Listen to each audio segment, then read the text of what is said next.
All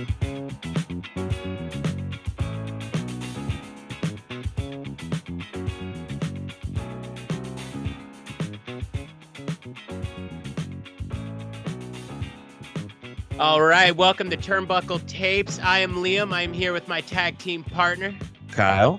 Yeah, and we also got the main event, Michael Sean, with us today. We appreciate you coming on. Again, because you guys are running a Mickey Mouse operation. Yeah, we're trying here. We're trying to get out of the clubhouse and have a real studio one day. That's some pipe dreams. But appreciate your flexibility and coming back on. Maybe look a little bit different today. We're trying to use a different program. The one that we normally have been using is a complete piece of trash. Piece of shit. Garbaggio, but we are rallying forth. So, yeah, thank you again, Michael, for coming on. So as a member of the 209 Kliq, how did that come about? Because when we had Freeman on, he kind of touched on that. What was your kind of experience coming with the 209 Kliq? So me, CJ, and Matt all hang out together anyway, outside of wrestling. Actually, like when I came back, Vinny Massaro was running a wrestling school at Freeman's house. So like I was with Freeman a lot. And CJ was there too. And it just kind of clicked. Like we just all hung out together. And Vinny started calling me a mark because I wear like wrestling shirts and stuff, and like I call myself Michael Sean, but that's my shoot fucking name. But he started calling me a mark, and like it really like irked me.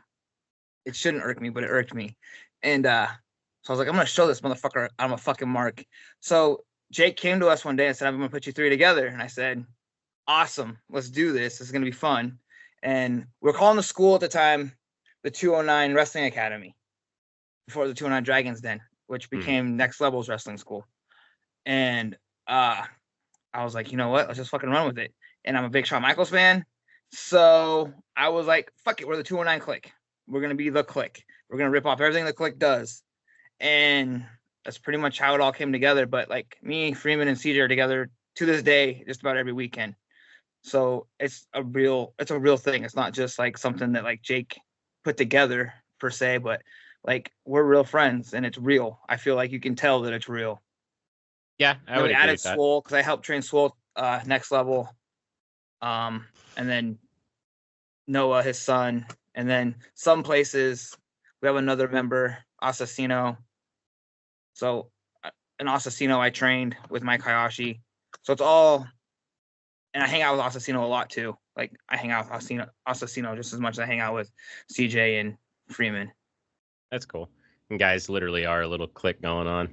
We're a real Kliq. Like Santino gets his bookings because I drag him along because I don't want to drive. Hey, I need to go to this show. Do you want to fucking drive me? And they just throw him on the show because I don't want to drive. And I bring Santino, and he gets booked because he's my driver, basically. Hell yeah. So I call him the Virgil of the 209 Kliq. Oh man. So Virgil got paid a lot of money, and he was just there. That's the gig right there. It's a good gig if you can fucking get it. I mean, he literally walked to the ring in the NWO as Vincent. He never really wrestled. He just walked to the ring. Yeah. Yeah, he never got in a... Well, he would, like, jump in when they would do some stuff, but he wasn't, like, nightly being... He just walked to the ring with the NWO. Yeah, he never had a match. Money to do it. He did. Hey, if you're going to be making a lot of money, might as well make a little effort to make it. And then he did WWE with fucking the $1 Million Man. He never really wrestled until, like, the end. Yeah, that's true. Have you guys talked to the NWO about how they ripped you off? Has that, like, conversation ever... I ran into Scott Steiner at like one of the like Lodi Con, Stockton Con, one of those fucking things. Me and CJ were wearing our 209 Kliq shirts. And he goes, "What's that?" And I was like, "Oh, we're pro wrestlers and we pretty much ripped you guys off." Goes, everybody does it. And I was like, "Yeah, pretty much." So you mentioned earlier that Shawn Michaels was one of your biggest the biggest for sure. The biggest for you growing up. What were some other ones that have inspired you into going into the business? The whole Kliq for sure. I'm a big Kevin Nash guy, Scott Hall guy, 1, 2, 3 Kid, Triple H, Chris Candido, Just Incredible, which is another Kliq member. Ultimate Warrior was like probably my first guy. Like I think everybody else at my age, like Warrior, Hogan, Savage. Savage was a big one. I was never really a Hogan fan. I really like Savage. The Renegade. Brett, obviously the pink and black, if you can't tell. Yeah. You know, there's a lot of guys, but like Sean and Brett are probably like, and Savage are like the three, and then Chris Candido. Like Chris Candido is a huge inspiration for me. Shane Douglas too, especially now that I'm kind of like Shane Douglas. I kind of rip off a lot of Shane Douglas's stuff. Shawn Michaels though for sure. I'm legit named after Shawn Michaels. Oh, My really? parents were watching the AWA and Shawn Michaels came out. My name was supposed to be Dana. And my dad's like, no, his name's going to be Michael Shawn. My mom's like, where did you get that from? From him. I was like, what? Nice. Okay. That's cool. Yeah. Hell yeah. So what was your moment that you were like, all right, this is what I want to do, or at least like this is what I want to incorporate into my life, like as far as becoming a wrestler? I don't remember a time I don't remember wanting to be a wrestler. I've watched it since I was basically born because my dad is into it. I always told everyone I'm a WWE wrestler and they laugh at me. I did a project in high school where like I wrestled, like I made my whole like little like promo thing for us. You want to do when you grow up, like the Boy Meets World episode, basically like when he wanted to be a baseball player.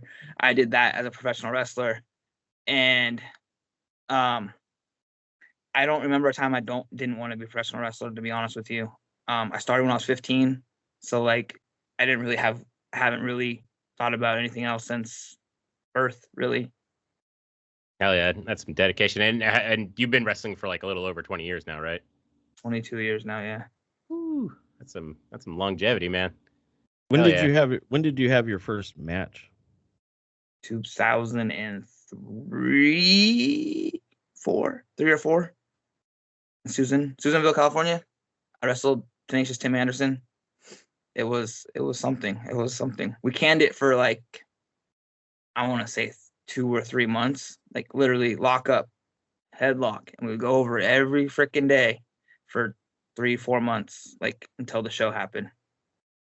How do you feel the training paid off, or at least like the planning for it? We didn't miss a beat. Like we knew it backwards and forwards. So like that match was flawless, but like it had no heart to it. Watch it now. I stumbled upon it. I don't know. My mom has it recorded somewhere. She put it on like 2 Thanksgivings ago or something like that. She's like, look what I found. I watched it and I was like, oh my God, this is so bad. Oh my God. But I mean, you have to start somewhere, and it wasn't like, I think I'm very critical of myself, so it wasn't like that awful. Like it was somebody's first match ever. It's not bad. Mm. But like me now, I'm like, I would never do that. Why am I doing that? What are you thinking? Oh my God. Yeah, but I guess if anything, that shows that there has been improvement, or at least like the evolution of like your style, or like what you would do. I would hope so after 22 years. Still doing the same old thing. I would hope. Yeah, so like as far as being a wrestler, there's a lot of aspects in it as far as the traveling, or just obviously the physicality of it. Like what would you say is the toughest aspect of the business for you? Leaving my family on Saturdays. That's the hardest part. It's fun being on the road with your friends, don't get me wrong, and the mischief we get into. It's not major mischief, but like, you know, the banter we get to in the car and stupid stuff like that. Like, you know, during the other one to try to do a stupid spot in a match or something like that. That's fun. But like literally, like my son's like, oh, you have to go wrestle again today? Oh, my daughter's like, hey, my prom's tonight. I'm gonna miss it. I'm sorry. Tonight's my birthday. I'm gonna miss it. I'm sorry. Stuff like that, and I'll make it up to you. But am I ever gonna be able to get another prom? No. Is she ever gonna turn 15 again? No. Was I there for it? No. Like I try to be there as much as I can, and I'm not saying I'm like a WWE guy either. Like I just take these stupid ass bookings because I'm stupid, and I could stay home and not miss them. But in my mind, my next match there could be a guy from WWE who's going to be there to watch me, or AEW, or Ring of Honor, or MLW, or NWA, or whatever. Yeah. Are they? Probably not. But I don't want to risk the chance that they're not. And it's always been like something in my head that like, even if I'm like, I could back out of a booking, I try really hard to make every booking that I commit to, and especially for like Jake and Jason, because they've been really good to me, and Corey at Lucha Patron, because the three of them were booking me when everyone else was like, "Fuck you, I'm not gonna book you." Because Freeman, being Freeman's friend, like, it is a really hard thing. He's very much a lightning rod for people, and being connected to Freeman is not an easy thing on your career. But he's my ride or die, so I don't give a fuck what you think, to be honest with you, about Freeman, because he's my best friend. And you book me, you don't book me because I'm friends with him, you're a fucking idiot. Their loss. Loyalty goes a long way in general. I'm sure in this business, but just in general. You'd be shocked. There's a lot of dudes who would step on someone to get to the next spot, and I'm not that guy. Oh, I believe it. Yeah. Yeah, and I know that that's something that we've kind of or at least tried to talk about in the last attempted recording, is that it's like it doesn't make sense to like step on people, because it's like when the business grows, everyone like gets picked up. 100%. Like, if, like, say, I don't know, Paris, he's up and coming guy at TWF, right? Mm-hmm. If I just go out there and squash him, who did I beat? I didn't beat anybody. You know what I mean? But if I make him look like he's at my level, I beat somebody who's important. So why would I not drag him up to my level to make him seem just as important as I am? Because then when I beat him, or he beats me or whatever, it means something. Yeah. And some people don't understand that. Like, I'm not letting this kid take my spot. Fuck that. I'm just going to go out there and beat him in 5 minutes. Why? Who'd you just beat then? You didn't beat anybody. Yeah, because then it kind of seems like if this like machine of just feeding people to this person, but then there's no drama, there's no tension. You know, it just becomes like Goldberg's undefeated squash match, like reign. I feel like my year title reign, every show I was going to lose. And people believed that I was going to lose, that I wasn't going to walk out of there with a title. Yeah. And when I lost it, it meant more, I feel. Yeah, I can. That was Drake Frost, right? I don't know who you're talking about. It slipped out of my hands. I couldn't find it at the airport. It was crazy. Fucking Swole. That was Swole's fault, if anything. Motherfucker, I told him, stay in the back. I got this one. And he shows up. Kid doesn't listen to anyone. Nobody listens. Was at the Winter Warfare, or am I thinking of a different? I know it was at the Colonial one. Oh, I call them all Rio Mania. I was like, it's not Rio Mania this time. There's a Colonial. It might have been Winter Warfare. No, it wasn't Winter Warfare. I'm trying to remember, because I was at that show. Summerfest? What? I don't know if it was a Summerfest. I can't remember. It was like right when I first did. What's that? It had to be Rio Mania then. It might have been, because it was like right when I first started watching TWF, so like I wasn't really privy to the names yet. But I just know, to be honest with you. Other than that, I have no idea. Yeah, but yeah, no, I remember being there for that one, because that was the bring the weapons match. Right. Yeah. And I remember 1, 2, 3, the crowd went quiet, and I was like, "Did we just fuck up? Like something happened?" And then they erupted. So it was like, he really just lost. He really lost. And I was like, whoa! Yeah. And me and Drake were talking about it in the back. We're like, that was fucking crazy. That was awesome. Yeah, I mean, I hate Drake Frost with a passion, and I never talked to him in my life. And feel the tension. So as far as there's obviously like a routine that I imagine you go through preparing for a match. Like what do you do like when you're getting ready for your match? Like what do you do mentally, or are you working on the bands? Are you like trying to keep a pump? Like what are you doing? First thing I do is go to Dutch Bros, because like for some reason I have, like, it's like a routine that my wife likes it. So like we go to Dutch Bros before the show, and then I do the band thing, and then I start pacing. really like I get nervous to this day, and I pace back and forth, back and forth, back and forth until my music hits, and then Michael Sean comes alive. It's really weird. I don't know how or why or how. It's just a switch. As soon as I hear that music, Michael's gone, and then Michael Sean's alive.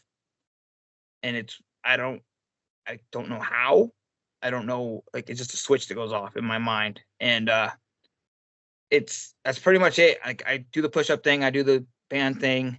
I like Freeman tries to like make jokes and make me laugh, and I'm like, haha, like, and then I'll go back to pacing. And then he always tries to fuck with me. Like he sees on my path of pacing, he'll stand in the fucking middle of it. And I like have to go around him, and he'll just laugh because he thinks it's funny that I have to go around him because I like, but that's my thing. I've done it forever. I just pace back and forth, and I don't know why I do it. It's just been my thing. I know guys that throw up before every match. Oh man, I can imagine That'd that's probably be me. Yeah, I don't know. I do that when I go to like rides at like the amusement park or something, and like I'm waiting to go on the roller coaster. I'll fucking throw up every time. See, kind of the same idea, to be honest with you. Roller coasters, I feel that. It's yeah, like roller coaster that fucking hurts like shit. Yeah, I imagine. It's not fun. Well, no, I was trying to tell my mom the other day a little bit about this podcast and that we like wrestling and all this stuff, and I had to explain to her how she's like, it's not padded, the ring's not padded. I said, no, it's not. It's wood and steel. I mean, there's a pad, but it's literally like that thing. Yeah. There might as well not be any though. Is right. Yeah. It's for like, I don't know what the fuck it's there for because it hurts. It doesn't take any of the impact. No. Do you have like any sort of like superstitions or anything like that as far as like your I don't know, like not washing the jockstrap type deal? Or no, I don't have like. There's guys I know that have to wear the same underwear every show. Really? Yeah. I hope that shit's they wash it and stuff, but they have to wear the same underwear. I mean, same socks. I bet I know who them, too. but they have to wear the same socks. I don't have that. Like I've never had that. It's just the pacing thing, to be honest. Like if I don't pace or if I don't feel nervous, there's times where I haven't felt nervous. Like I've wrestled this guy 900 times. The match goes to shit. Like I'm like, oh no, why am I not nervous? Oh my god, what is wrong? What is going on? And it's like in my mind, like, because you've wrestled him 9 million times. What are you worried about? You know what I mean? Mm-hmm. But like that nervousness, I think, like kicks another gear into me. I guess I don't know. It's just something about not getting nervous. I know the match is gonna be fucked up. That's interesting. Yeah, yeah, it's like I guess a complacency thing. Like complacency can kill, from what I've seen. Like not necessarily in wrestling, but just like in anything, like where you're just kind of like not locked in, or at least like you know. What's that? Even with my shoot job, like I do construction, and like when I'm high up, if I'm not nervous, I'm like, oh my god, what's gonna happen? Like somebody's gonna fall. I'm gonna die today. It's like high on alert. Yeah. So you mentioned earlier, as far as like that you frequently having to leave and having those road stories with the 209 Kliq.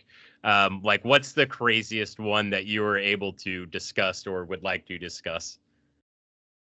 I'll tell the same one because it's still the funniest one to me that I can tell that's PC. There was a time when I was riding with the Reno Scum. I was like super green. I think I was like 16, maybe 17. And we had to go to the bathroom. And the guy's like, you have to buy something to go to the bathroom. So we're like, motherfucker, you're an asshole. We just got gas. Like, why? He's like, no, you have to buy something. So I bought a thing of gum, like a 25-cent piece of gum. I was like, can we go to the bathroom now? And he goes, yeah. And he gave us the key. Adam goes first, Adam Thornstow of the Reno Scum. And he laughs. Like, and he hands this guy named Malachi. He was a big fucking dude. The key. You hear him to close the door and laugh. I'm like, what the fuck? And then he comes out, hands Lester the key. And then Lester goes in there and starts laughing. I'm like, what the fuck? What is so funny in there?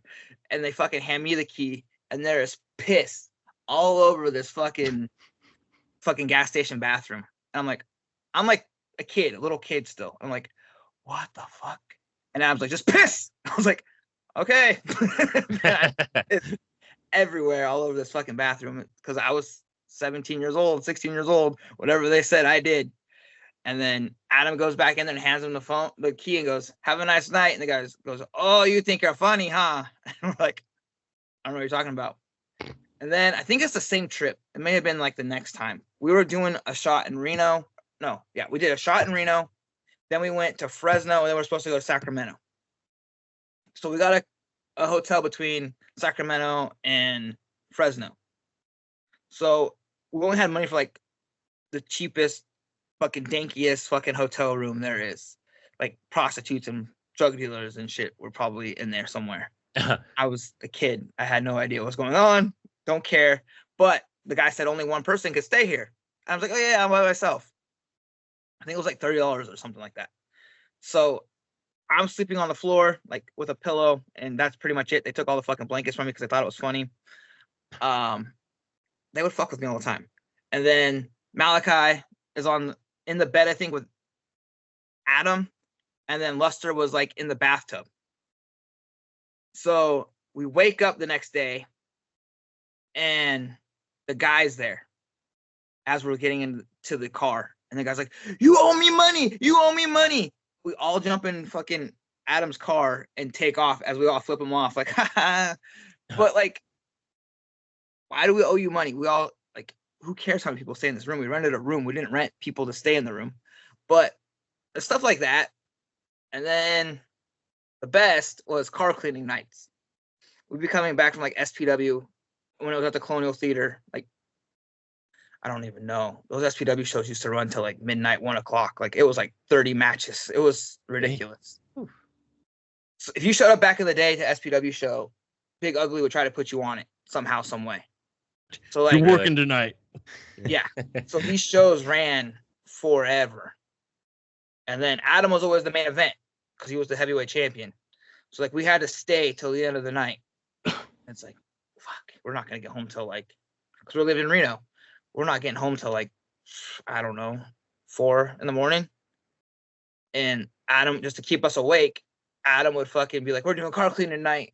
And we would just throw fucking all the trash from that day out the fucking window and just laugh as we're doing it.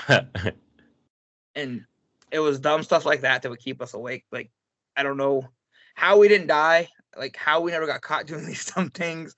But like, it's like stuff that I remember riding with them that like I'll never forget. And like, just the memories of like, why did you do this spot? Why did you do that spot? That I can never ever like I try to do now with my students, like that they did for me when I was a kid.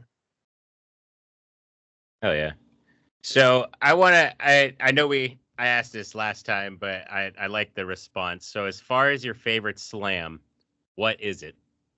Like as far as moves. And then why is the body slam your favorite one? Because it put 90,000 people into a building. That is a great answer. What else? What other move means more in professional wrestling ever? There isn't one. That body slam is what WWE is built on. It's the house that WWE is built on, is Hogan body slamming Andre. Yeah. They play it to this day. They talk about it to this day. There's nothing like the Boyhood Dream was cool. But it wasn't a body slam. Just a simple body slam is what WWE's house is built on. Their $1 billion company they have today is built off that one body slam. It's the most important move in all professional wrestling. Yeah, I would agree with that. It's definitely done right. I had this discussion yesterday with kids in our chat because we all have they have a little private like Instagram chat we'll have, and they said because they were watching and like the belly to belly is a stupid move for Bailey, and I was like, let me give you a belly to belly, and you'll find out how stupid it really is. And they're like, well, what? It's a real move. It wins Olympic gold. It wins MMA fights. What the fuck are you talking about? Yeah. Yeah, that's like it's not just a wrestling move. It's like jiu-jitsu. Like it. Right. Yeah. And I was like, everything matters if you do it correctly. Like a body slam beat a giant. You understand that? Like a body slam beat a giant who was unbeatable. The way that we booked him. He was unbeatable. he lost to a body slam. If done correctly, every move can mean so much more than just, oh, it's a body slam, or oh, it's just a headlock, oh, it's just a wrist lock. If you do it right, it's not just a headlock, it's not just a wrist lock, it's not just a body slam. It means something. And that's what's wrong with wrestling today. It's like they want to do 9 million fucking flippy flips and not tell a story or make a move matter. They just want to go to the next move. Yeah, that was gonna segue into that. Is like that what you think is missing? Yeah, super kick's like oversaturated. Way oversaturated. The wrist lock now. How many super kicks did I see at SummerSlam? I know Kevin Owens did one. I was pissed off about it because like they didn't sell it. They just rocked backwards for it. I was like, motherfucker. That used to be a finisher. It's the ultimate finisher. It's the greatest finisher of all time. I was watching something and someone said, well, they don't warm up the band, so it's not the same. Yeah, I guess you can argue that. It's the same fucking move, though. It is ultimately, though. It's like... So, like, Kevin Owens' stunner is less effective than Steve Austin's because people kick out of it? Yeah. What was it that, what's his name? Rhino, he's like, oh, yeah, no one's ever kicked out of the gore before. They've only kicked out of the spear. Yeah. Oh, man. Yeah, like, it's... I know, and I know we talked about this a little bit on the last podcast, or at least the last recording, but it's like, it's easier... It's better to be remembered as the character or as you rather than, oh, this person just did it, 450. Like there's no personal connection to it. You're connected to the move, but not as much as the wrestler themselves.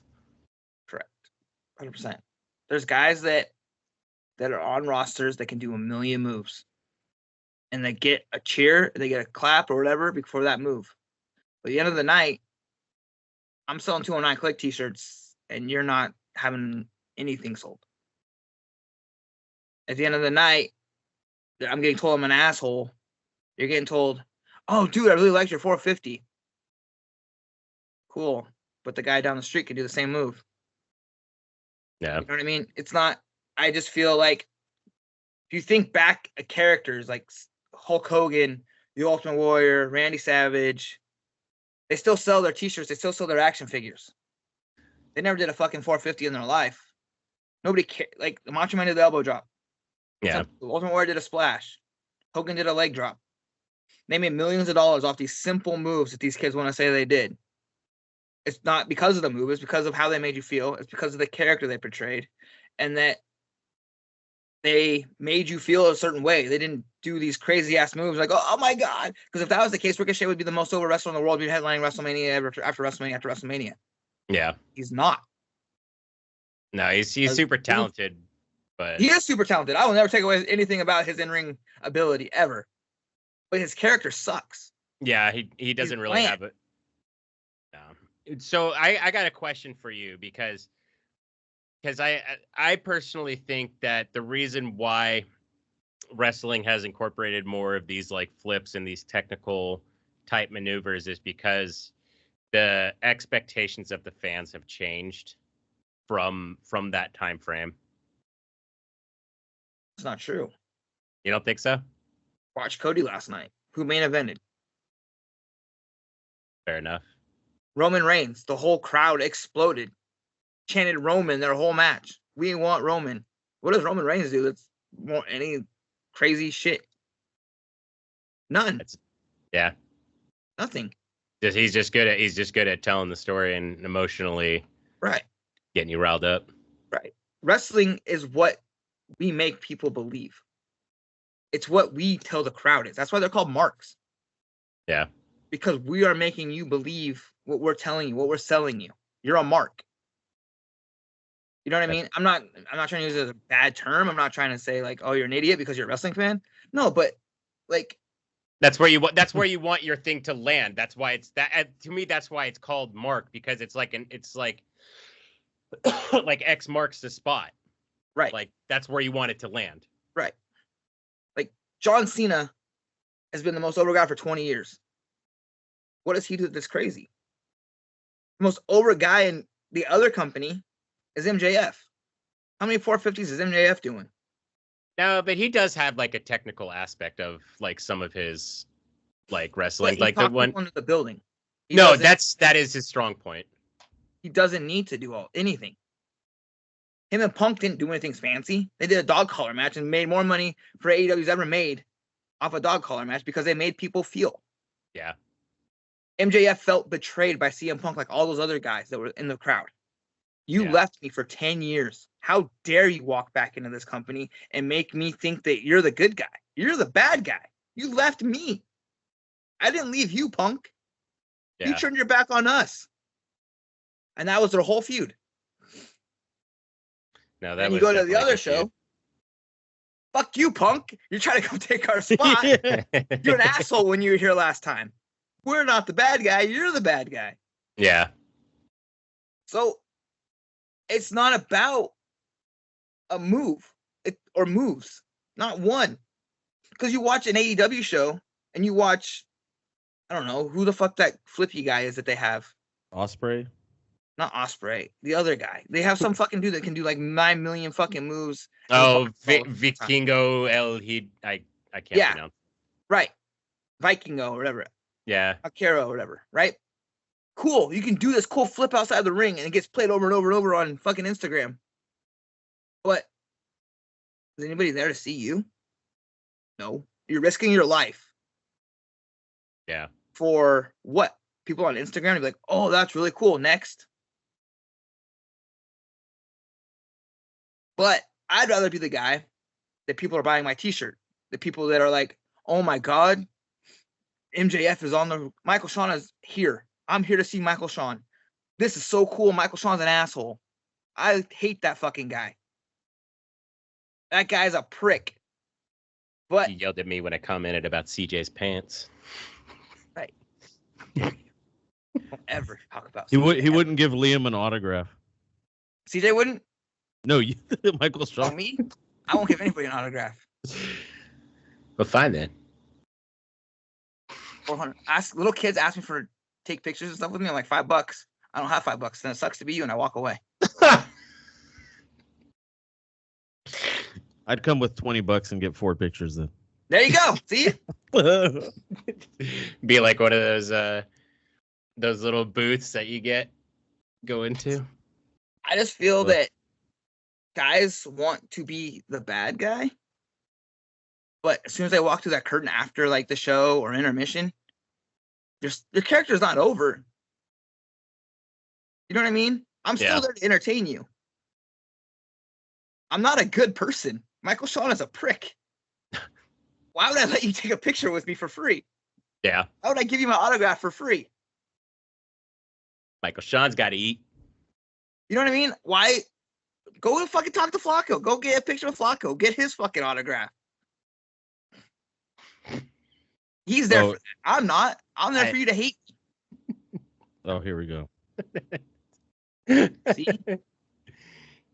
This is why we can't be friends. This is why I won't give you my fucking autograph, because you have that piece of shit's autograph. Oh, I will place it. I'll put it up. I went all the way to Kentucky to defend my title as a nice guy I am. And those Kentucky pieces of crap, KFC eating jerks, screwed me over. I brought my friend Danny all the way from Sacramento to watch me beat up this piece of trash, no good, masked idiot. And I was robbed. My shoulder was up. You saw the reenactment. Pulled my tights. My shoulder was up. And now he won't even be at freaking Summerfest to defend his title against me. No. I have other commitments. I can't make it. What kind of champion is that? Sounds like a Roman Reigns champion. Not a good one. I defend my title every single show. I've seen it. It's true. It is true. Every show. Well, you have a rematch coming up with him at the Stockton Showdown? Stockton Slugfest? I think. Well, at least I know. Yeah, I think that one was in March. But I know at least. But in Stockton, September. In the Lumberjack match. See, that's another thing that's stacked against me. All those douchebag in the back don't like me except for my friends. Maybe you can have some of the 209 Kliq in there. Okay, so I have 3 friends out there, and he has a whole another locker room. Where's the fairness in that? They're pissed off at me because I brought the brand of TWF to highest levels it's ever been, and they couldn't do it. That's their problem. You're the franchise of TWF. I am the franchise of TWF. He's the whole damn show. Don't anybody ever tell you differently. Because before me and my friends, they're wrestling in front of like 3 people. Go watch the old shows. Before the 209 Kliq showed up, nobody was there. There was no Flacco Locos. There were no Drake Frosts coming in. No. Those bottom of the barrel guys trying to be on TWF shows until I showed up. Matt Freeman showed up. CJ Dirt showed up. And we brought the quality of TWF to a higher standard. There's Vinny Massaros now. There's the Big Ugly. There's Titus Alexander. This is all because of us. They should be kissing our feet as we walk into the freaking locker room. But they have problems with us on the other hand. Why? Why? Because we're better than you? Envy. Why? Because we're a draw? Because without us, you guys would be performing in front of 3 people? Your mom, your grandma, and your aunt? Need some respect shown. How many 209 Kliq shirts do you see in the audience? Everywhere. That's true. Quite a Jamie bit. Show's got his. How many? He was wearing it at Stockton Con, I believe. He was. I think he was. Who? Repping it. Jimmy. See? Because we're the best. He didn't have his rubber chicken, and I was disappointed. But I'd love That to see him kid. walking around. That kid. If I would just touch him one time, I think it would make his whole life. But I haven't seen where his hands have been. I don't want to. I'm good. I don't blame you. I'm good.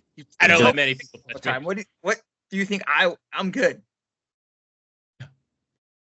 So I got a question for you. As far as the dream match for you, what would your dream match be? Would there be any stipulations? And where would it be? Like my dream, like in the indie scene or like all time? You know what? Let's do both. All time and in the indie scene. All time, it's Sean, like 100%. Maybe Chris Candido. Sean or Chris Candido. No stipulation. I just want to be in the ring with the 2 of them. I know Candido's dead, but like he was the fucking man. Like Chris Candido was so fucking good. I can't sing his praises enough. And people who don't know who he is are sleeping on someone who was great. Yeah. And then Sean, there's no explanation needed. He's the greatest of all time. That's be all end all. Yeah. And then Indy. I want to wrestle Adam Thornstowe one more time before he retires. Like the history that I have with Adam. I know people he keeps toying with being retired, not retired, and like I was his little brother for the first couple of years of my career. He means so much to me. Like I don't think I'd be anywhere near I am or as good as I am, even if I don't even think I'm that great.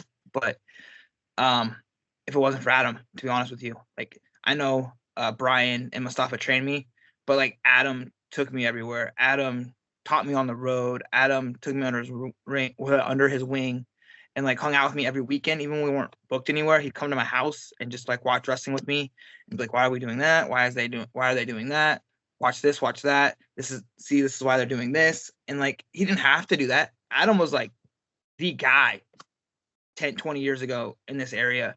And then he went to TNA and like showed them what the world was missing out on. It would definitely be Adam for sure. Oh yeah.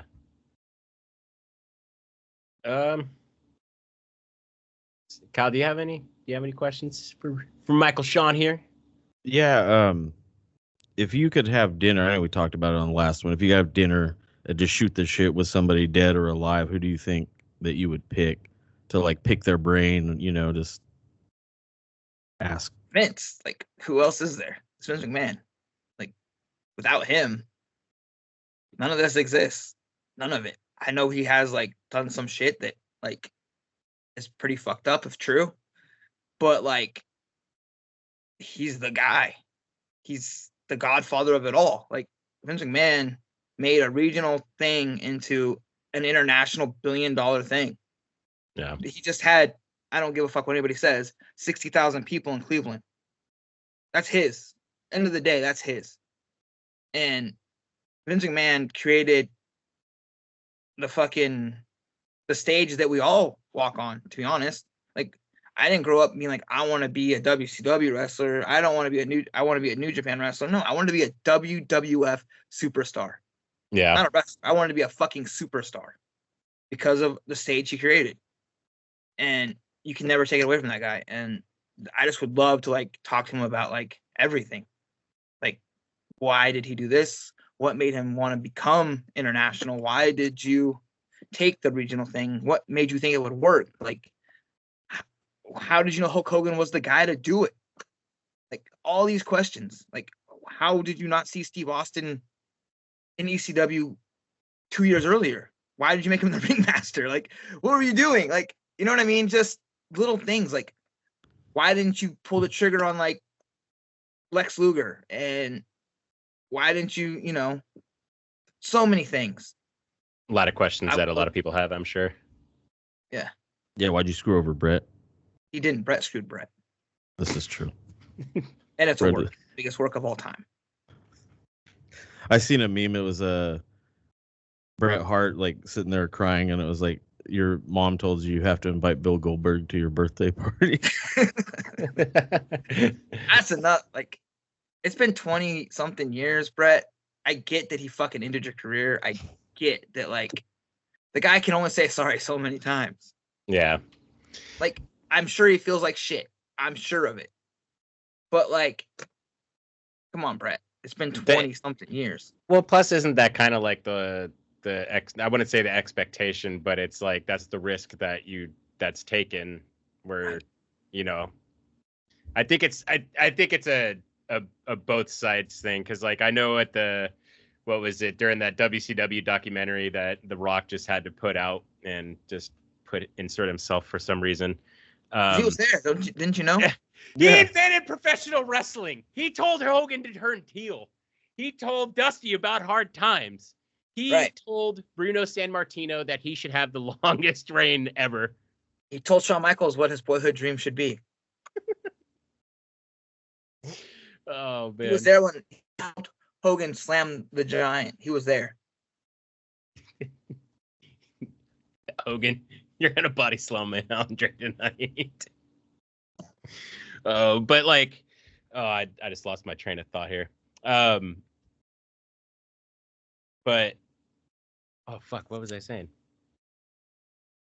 Yeah, so with WCW, the WCW documentary Who Killed WCW, I know that they were saying that like Goldberg was being overly physical with people, and it's like, I know that that's kind of like his side, but again, it's like, there, you know, you can't just relinquish all accountability of like, I'm putting myself in this match, you know what I mean? Especially if you know. But there's guys that have always been that way. Like, watch Vader. He used to fuck people up. Yeah. Watch Sid. He fucking dropped some dude on his neck because he wouldn't sell the powerbomb. Like, it's been there forever.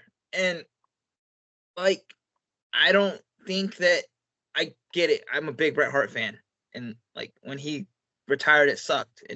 But you can only say sorry so many times. And there's dudes that he's wrestled the Ultimate Warrior and shit. It's not like the Ultimate Warrior is the safest guy in the world either. Yeah. So it's a freak fucking accident. Like, his brother broke Steve Austin's neck. So should Steve Austin hate Owen Hart for the rest of his fucking life? Because literally, Owen shortened fucking Steve Austin's career too. Yeah, he had to change his whole style after that. Yeah, he's not crying about it. I mean, was he pissed that it happened? I'm sure. But like 20-something years later, Steve Austin isn't like, I fucking hate Owen Hart. I piss on his grave every fucking weekend. God damn, son. You know what I mean? It's just, come on, Brett. Let it go. No, the funniest story that I've heard was when Matt Riddle got high with Bret Hart, and like he just started talking about Goldberg, and it's like just total buzzkill. But I yeah, met Brett. All he did was talk about how much he hated Shawn Michaels, and I was just like, "Shut up, Brett. Shut up." Old man yelling at clouds. Let it go, buddy. Yeah. But oh my goodness. So as far as like your legacy, with especially like a 22-year career, like what do you want to leave behind as like your legacy, or like what do you want to leave behind as a statement as Michael Shawn? I think I'm doing it now. The 219 Kliq. Like this, I feel like it has legs for as long as we can keep going. I think that we're real. I think that it's a real friendship. I think it's hard to like replicate what we're doing. Is it gonna get stale? I don't think so. I think that there's so many layers to it all that like we could run this forever. Yeah. And I mean, with Noah coming in, the 209 boat, he's 19 years old, 20 years old. So like there's another generation. And then Santino's only like 22. So I mean, the 209 Kliq can be forever, really, if you want it to be. And there's the other side of it, doing the school, like with Hayashi. Those kids, I pass down my knowledge to them every day. Like literally, we're doing this. They're texting me, "Hey, can you watch this? Hey, what do you think of this?" And that's a really cool feeling that they like my like input on stuff. Like I told Santino the other day, like yesterday, I'm like, "Why the fuck are you asking me about, your matches? You've done this for almost 2 years. What does it matter what I say?" He goes, "I'm gonna always ask you for your like input on stuff because I really think that like your help really makes me better." And he said, "I'm gonna ask you even if I go to WWE because that's how much you mean to me." And I was like, "Wow, like that really meant a lot to me." That's but pretty. like, Make nice. my eyes water. Shit. Shit. Yeah, it was cool. And then there's Paris, who I try to help. And then there's this kid Brandon, who if he could just freaking get out of his own way, could be so good. Like this kid, he's like a 6'1", I think, maybe, and he's like 250, 260. And he's a freaking the most athletic fucking kid I've ever seen ever for his size. And like if he could just get out of his own fucking way, he could be so fucking good. And like I try to like there's just it boggles my mind that like if I was your size, I would be light years further than I am. But like I can't lead a horse to water. So that's like really hard for me like to like comprehend sometimes. Like I get really angry. Like, why are you not like, why do you do this? What are you doing? You can be so good. And it's just, I had to have like Freeman had a conversation with me. He's like, you got to stop doing this. They're not you. They do this because they like it, but they don't see this as like, like an authentic. Yeah. And I'm like, he's like, they're still young too. I'm like, yeah, but if I had this, I would be here, not here, and just sometimes I just don't understand how they get in their own way. And like, then there's another kid, his name's Joe. He's been kicked out of like 3 wrestling schools because he's just got bullied and stuff, and like they treated him like shit some places. And he was at Next Level. He had a blow up and they kicked him out. And he came to us, and I was adamantly against it. I said, no, he cannot fucking come here. I don't want that headache. This kid is not worth our fucking time. And Freeman talked me into it. And I said, this is on you when it fails. And he goes, it's on me when it fails. And since day one he's came here, he's been one of the hardest workers in the room. He keeps his head down, just does what he's asked. And I don't know what happened those other places. I've heard stories. But as long as he's been with us, he's been on his best behavior and like tries his best every single time. And Freeman made the right call for once.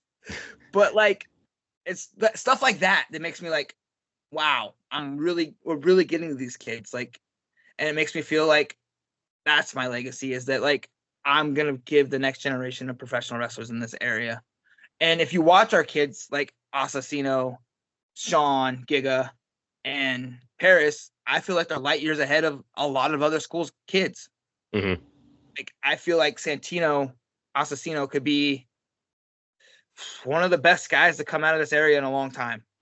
He's just a little bit that just a little bit that I've watched, like the year and a half that I've been watching TWF. Like I've visually seen the improvement in like his mat work. Like the dude's really good and fluid.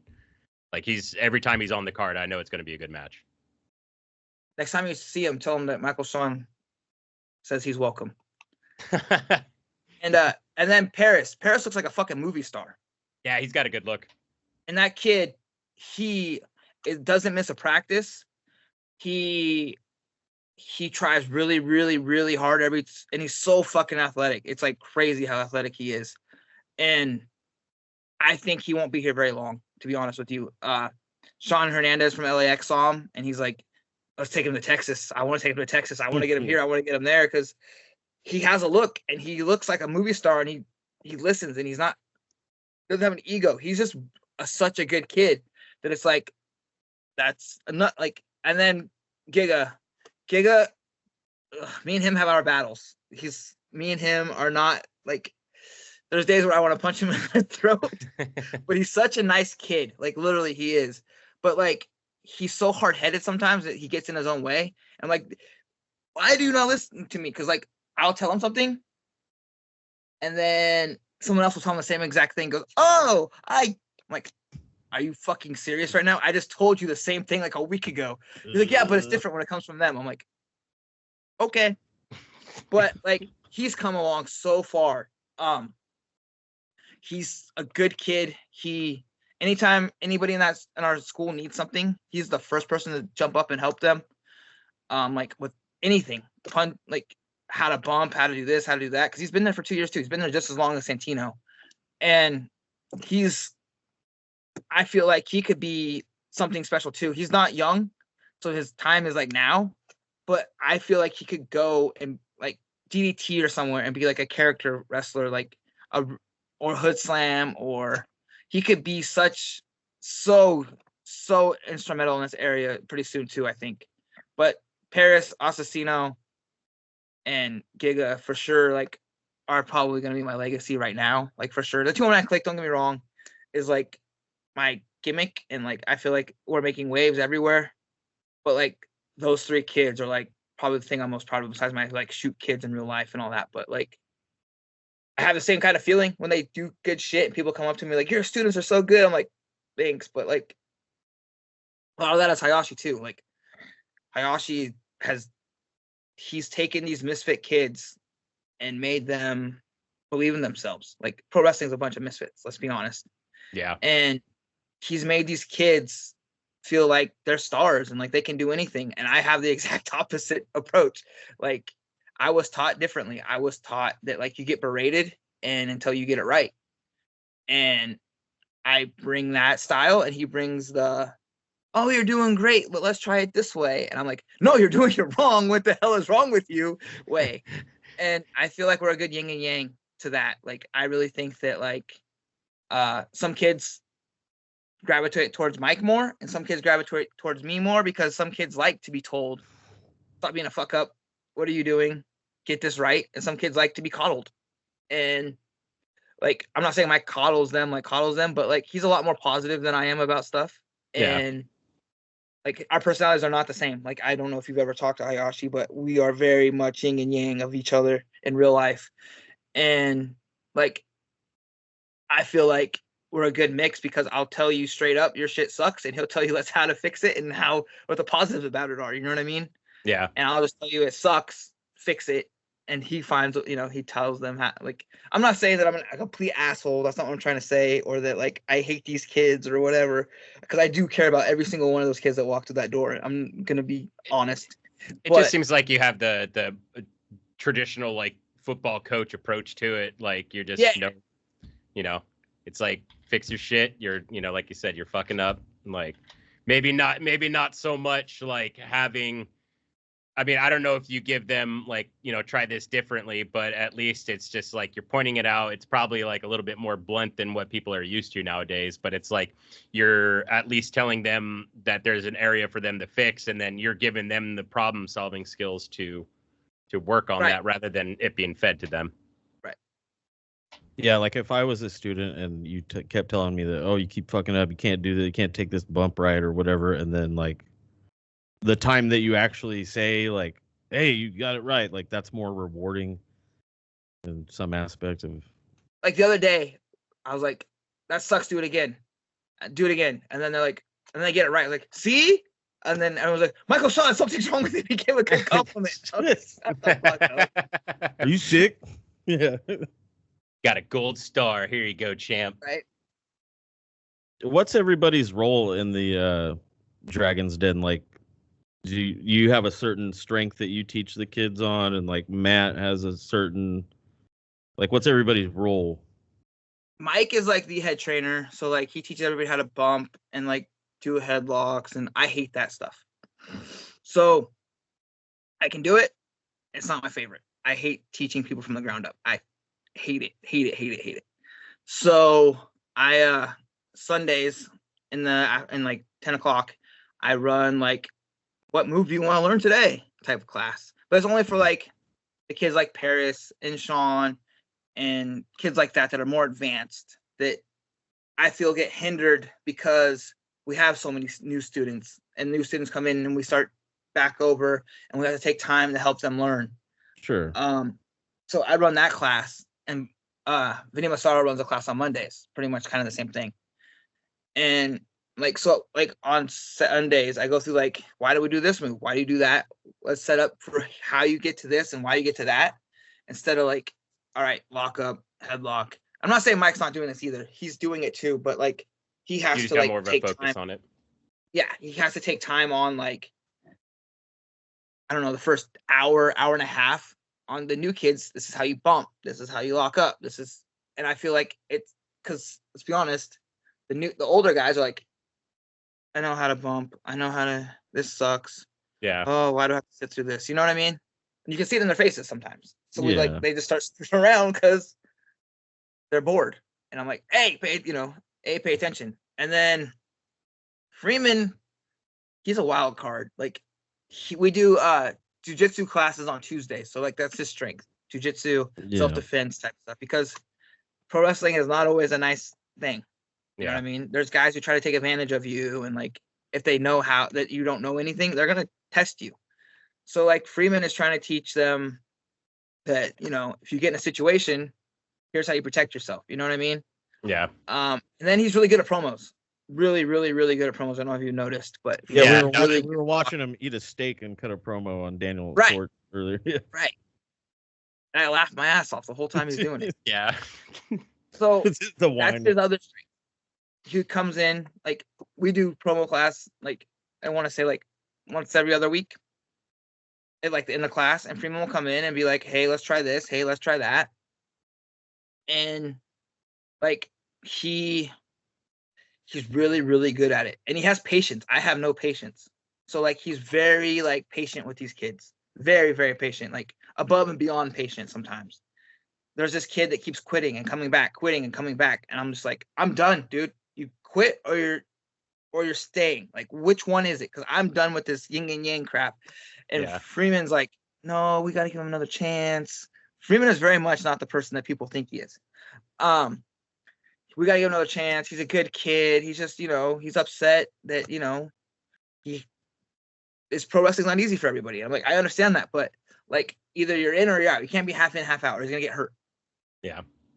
So, but Freeman like understands that, like, it's not easy. He's old, and he started when he was older. So he understands that like it's brutal on you and it's hard on your life, and it's hard when you have kids. It's hard this and that. I'm like, I understand that. I have the same thing. He's like, but you were 15 when you started training. I was like, yeah, but I had school. He goes, it's not the same. And he's right. It's 100% right. So I don't see it that way. I don't see that perspective of it because I was a kid when I did start training, and it's the only thing I've ever known since. So like I know how to make the time for my family and my friends, and I don't. That's just the way it is. And I think everybody else should be the same way. And that's not fair of me to feel that way, because not everyone's dream is to be a WWE wrestler. Some guys just want to wrestle on Saturdays. And I should understand that that's perfectly okay. To me, it's not. Yeah. It's all or nothing. No, that makes sense because I mean, it definitely seems like a business that you do have to dedicate a lot of time to in order to kind of get your name out there, get better, get your reps in, get your chops up, and all that. And it seems like it's just like a lifelong journey, constantly learning and picking up stuff and all that. Yeah, you never stop learning wrestling. Like that was the first thing I was ever taught. You may graduate from this school, but you'll never, ever, ever stop learning. Like, you always learn something. And if you're not learning something, quit, retire. Because you're always got to evolve. And look at The Undertaker. Look at Chris Jericho. Undertaker and Chris Jericho change themselves every couple years. Yeah. Shawn Michaels was the Heartbreak Kid, but he really wasn't the Heartbreak Kid when he came back. He was a different character. Triple H was a blue blood, and then he became the DX guy, and then he became the King of Kings and the Game. Like his character changed and changed and changed and changed. Steve Austin was stunning Steve Austin, and then he became the Ringmaster, then he became Stone Cold, and so you always got to find a way to reinvent yourself and always relearn a new hold, really. Yeah. No, I would agree with that because it's like watching the same thing over and over. Like it's gonna like an AEW show. What's that? It's just like an AEW show. You watch the same thing over and over and over. Pretty much. I'd much rather a TWF show than an AEW show. Thank you. We draw just as many people. And you guys don't have to hide the hard cam. Right? We don't have to tape anything off. Oh my God. So what would you say has been like your craziest match that you've done? Oh man. So I was in a tag team called the Dreamboats not that long ago. Before I did the 209 Kliq, basically. And we did a ladder match with this team called Famous Inc. And we fucked each other up. I was like, can we do this? Can we do that? Can you do this to me? Can you do that to me? And all of it was like my own stupidity thinking that I'm gonna, like, I took a fucking Greetings from Asbury Park off the top of the ladder. And jeez. Yeah. And then somehow my mouth, like, I got bloody, really bloody. And I look over at my daughter because she came for this, because like all my friends came in for it from Reno and all this, because like I was like, this might be my last match ever. They're like, what? I was like, I might be done after this, because that was my plan. I was done. I didn't want to wrestle anymore. And I look over and I'm just bloody everywhere from head to toe. Like, and my daughter looks over at me, she's crying. And I was like, oh fuck. Oh no. Like, I didn't know I was that bad. Like, it was blood everywhere though. And we're supposed to do another spot. And the guy I was in the ring with was like, we can't do it. Like, there's no way you can get up for this. Like, you just died. And I was like, no, I'll be fine. Like adamantly telling them, I'm fine. No, we continue. And they fucking like no. And they fucking did something to me, took me out of the match. And they won the belts or whatever. But like, it was nuts. Like, Jake, I'm sure, has it posted somewhere. But that's probably the craziest thing I've ever done. Like the pile driver off the fucking ladder. Oh, I'm a fucking idiot. And then Luster, I don't know if you've seen Luster, the legend. Yeah, I've seen Luster. Yeah. So we did like a street fight. And I was like, I had the great idea that he should razor's edge me from the stage into the ring at the Colonial. Oh man. So he's like, no. I was like, yeah, I'll be fine. Let's do it. So he's like, okay. And he fucking razor's edge me all the way. Jake replays it all the time now. It was like a year ago or 2 years ago. And everyone was like, oh my God, you died. I'm like, nah, I'm good. But a week before that, I wrestled Sean Sims at the Bike Club in a cage. And I had him razor's edge me into the fucking cage. It fucked me up too. Like, I was bloody everywhere. The cage just cheese grazed my back of my head and like my back, and like it fucked me up. I'm an idiot. I bet it Glutton looked cool, for though. punishment. Yeah. My wife's just like, what is wrong with you? Why do you do this to yourself? People cheer. I don't know. I can't wait for the. I know that they said that they were working on a streaming service that he's trying to get together. I think it's up and running. Oh, I think I could be wrong, but I know that CWA is going to be a part of it. Jake's talking to them, and Hernandez, he has a school in Texas, but he's going to start running shows, and his shows are going to be on there too. Oh, very cool. Oh, that'll be cool. Yeah, and we're going to start having like a working relationship with us and them, and like our guys are going to start going to Texas, and we're going to go there. That's cool. Little tide raising for everybody. Yeah, and then that place in Kentucky that we wrestled at, they're supposed to be sending guys to us soon, and then we're going to be sending our guys back down there. Okay. Yeah, because I want to see your match with Flacco. I'll have to talk to. I think Danny recorded it. My friend Danny. So I'll have to ask him where it is. Okay. Yeah, I definitely would like to see that. Because I've seen footage of it, like spliced up footage of it. Mm-hmm. I don't know where it went or how they got it or where it came from, but I'm sure I can find it. Okay. The Kentucky screw job is what we refer to it. I was screwed.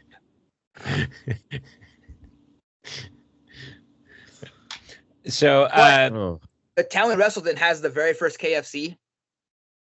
It's way better than any KFC I've ever been to out here. Really?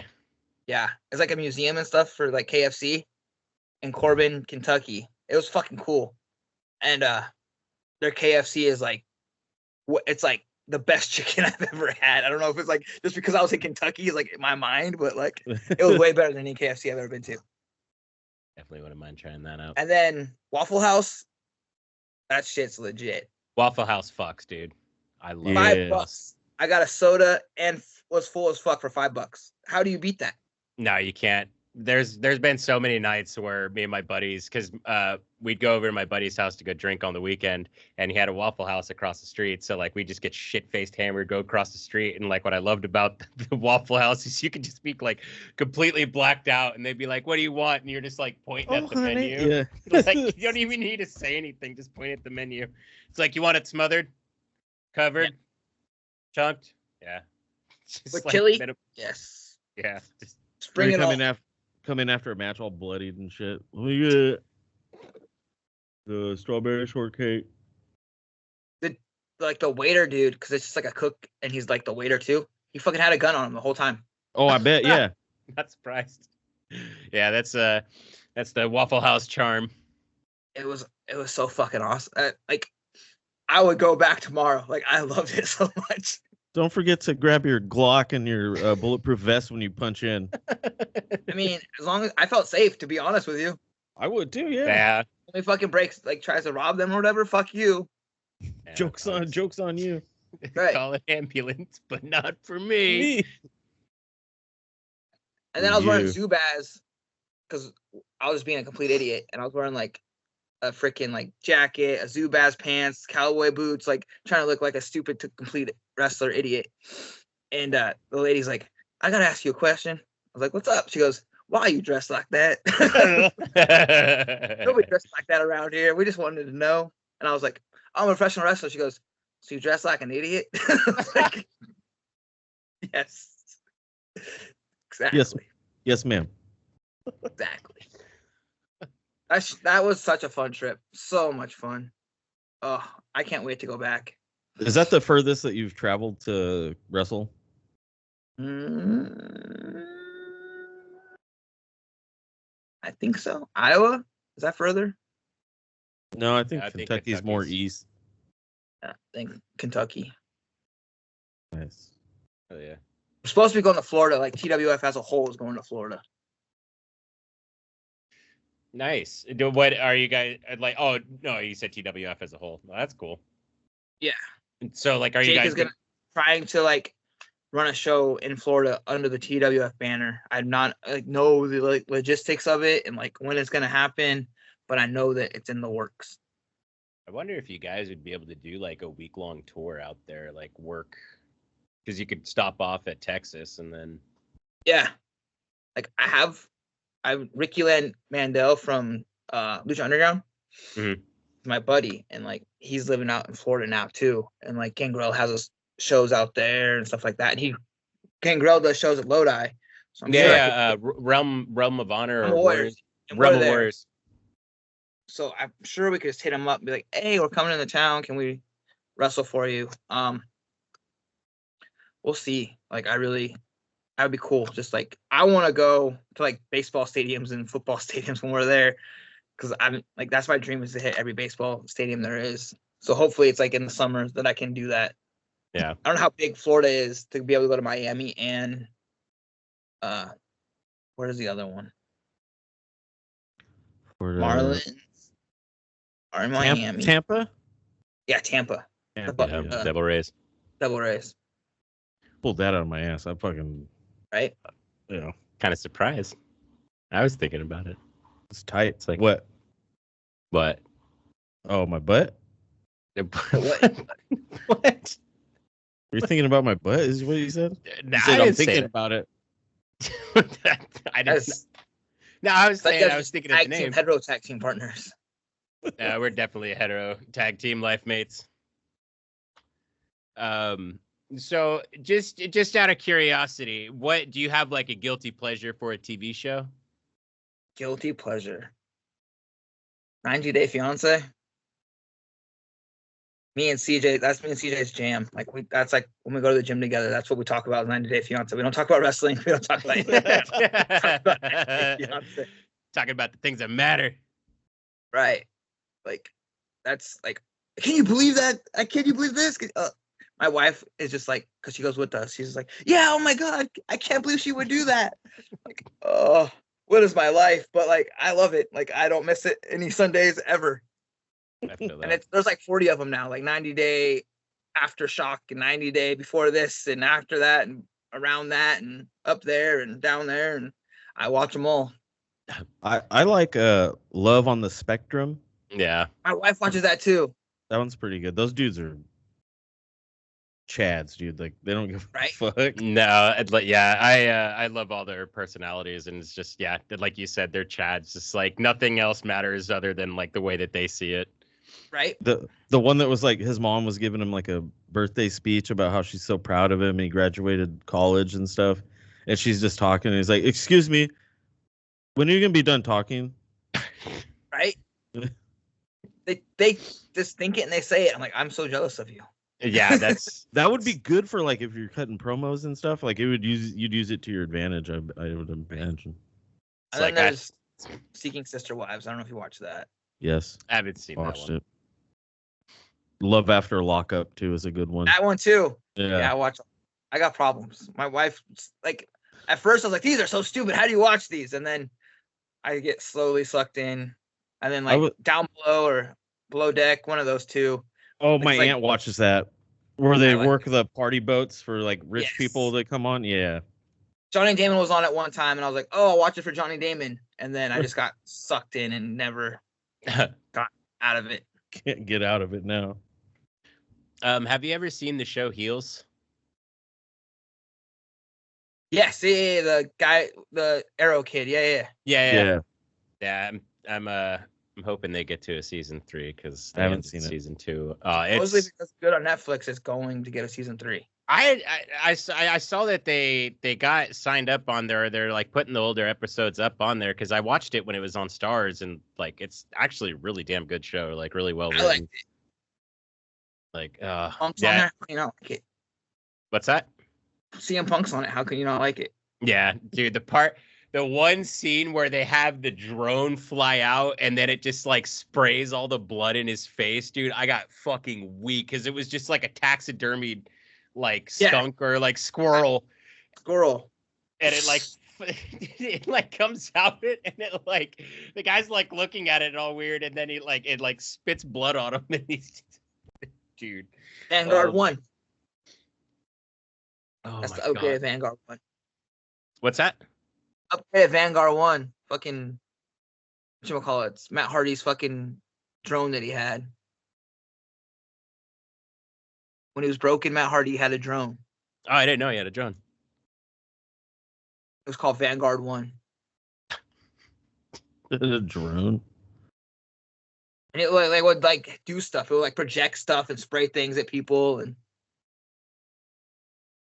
Interesting. TNA was great one time. It's still great. Now it's better now. I love TNA. I've been watching it recently. My buddy Mike let me, like, when you like can share your Netflix or whatever, he like shared his TNA Plus with me. There's some great stuff on there. I prefer that over AEW, but that, you know, on YouTube, if you pay like $1, you get the shows every week. So I just pay the $1 to watch the show every week. Might as well do that. Yeah, that's a pretty fair price. Right. Very fair price. You get their show for free, their live show. I don't get the pay-per-view, but I can watch that on Wrestle One or whatever. Watch wrestling or whatever. Okay. Easy money. Hell yeah. Oh, I gotta ask a question again, just so everybody's on the same page. If you had to like last minute pick between me and Kyle for a tag team partner, who would you pick? You are Kyle. Oh, me and Liam. I'd pick Kyle. That's fine. I'll run solo. It's fine. I don't understand who even would think they would take Liam. Who would take Liam? Looks like a guy who runs like a comic book store or like a movie store. Do you have the Avengers number 347, Liam? No, we don't have that. We're sold out. But I will order it for you with a surcharge of $50 for the order. Do you want it graded? Yeah. See? JSA graded. See? Yeah. You do that a little too well. You don't have to like prompt him. Oh, mister, I grew up in a comic book store. What's wrong with that? Nothing wrong with that. But that you get Have you not seen my Batman tattoo? Got Batman tattoo? I got his salad fingers tattoo. It's not like a superhero. Nice. I got the green Power Ranger. That's even cooler. I don't know. Get fucked. My son's name is I don't know. Salad fingers is pretty dope. Your son's name is Gotham? Yeah. Yo, that's cool. A fucking sick name. That's tough, dude. That's a like. What's up, Gotham? Fuck yeah. His name is Night Gotham, like for a shoot. Ooh. My wife was like, "We're gonna name him Night," and I was like, "What fucking middle name goes better with Night than Gotham?" Gotham Knight. I will say, you just made it hard for your kid to find any sort of customized mugs or keychains. None of my kids all my kids have weird names. Yeah, same in my family. Liam, Berlin, and Bond. Like the wrestler Berlin, like Alex Wright? Yeah. Das Wunderkind. Das Wunderkind? Das Wunderkind. He was my favorite Nitro girl. Alex Wright. I like Disco Inferno. Yeah, he did. He's pretty good too. He's underrated in WCW. Yeah. He's part of the NWO. He did. Who wasn't in the NWO? Raven. That is true. Billy Kidman. DDP. Mike Tenay. Bobby Heenan. Larry Zbyszko. Tony Eddie Schiavone. Guerrero. Glacier. Rey Mysterio. Vinny Vegas. He was the leader of the NWO, actually. Not Vinny Vegas, Kevin Nash was.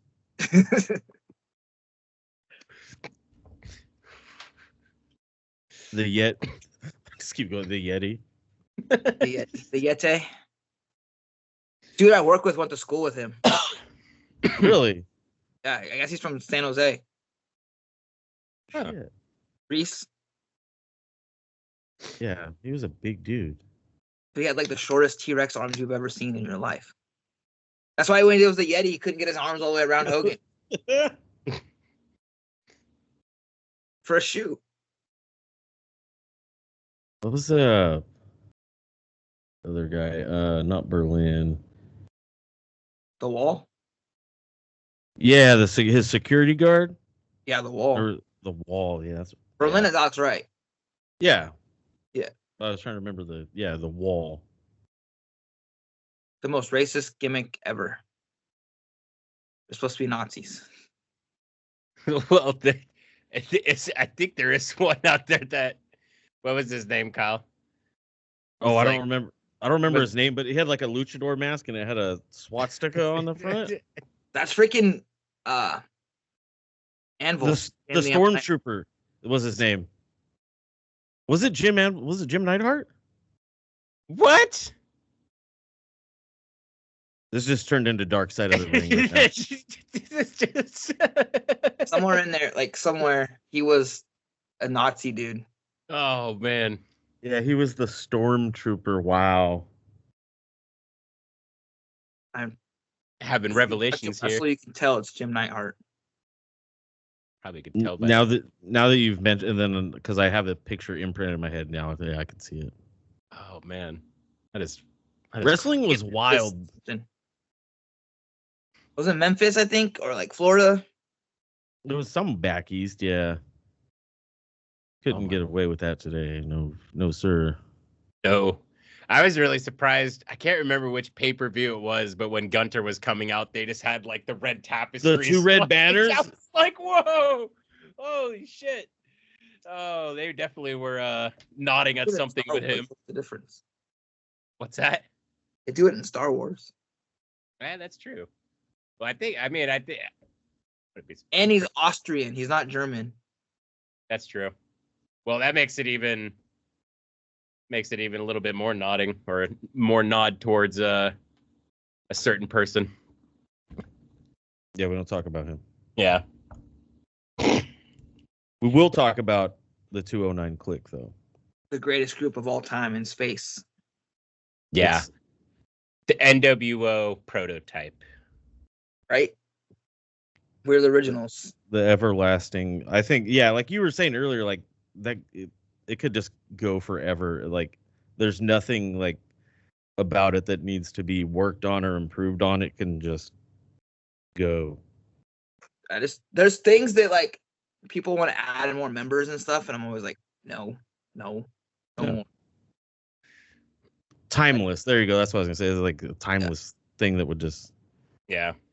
Because we go to other places, like Hernandez is in the 209 Kliq from TNA, and we're in a different company, which I'm perfectly cool with. Like, don't like, but like other places we go, like, can we put this guy? Can we put this guy? And I'm like, no, just because they put a T-shirt on doesn't mean they're instantly going to be hated or whatever.